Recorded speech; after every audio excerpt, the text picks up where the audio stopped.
Sa kasurugan sa World Rabies Day, giilaw gipasidunggan sa mga otoridad ang mga lugar din sa Central Visayas nga pabiling rabies-free sud na sa pipila ka mga tuigan.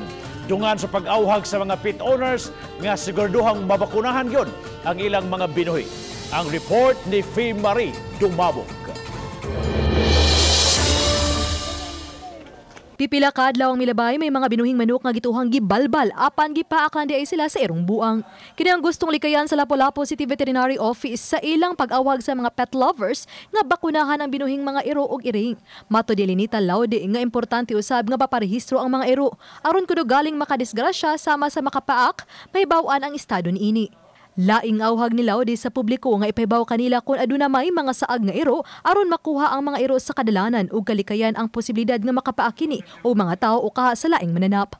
Ang hangyo ni Laude sang putanan sa nahitabo sa barangay Suba Basbas sa miaging semana nga ang iro nakapaak og binuhing mga manok. Nag-offer sad ta og free vitamins, deworming, free registration. Naay manawag sa tuwa or ang usually nato nga kuan na ay mga subdivision sad nga mag kuan sila request gyud og impounding.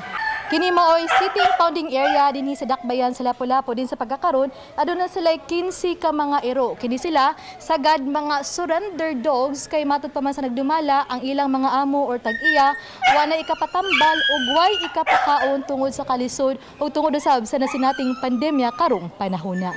Mamahimong mapasagop na ang mga ero pipila ka buwan gikan sa pagluas niini. Pipila sa mga ero nga di-avail sa maong serbisyo kagayang buntag, mga mixed breeding sama sa Shih Tzu ug Aspin. Ang uban sa mga tag-iya niisip na kanila nga kabahin sa ilang pamilya. Para masib lang ni siya kuan, sumbakog makabuhi ba makapaak. Namo ning gipakasama nga amo pong anak.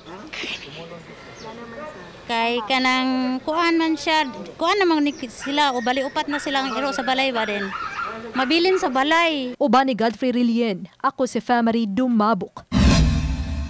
Balitang Bisdak.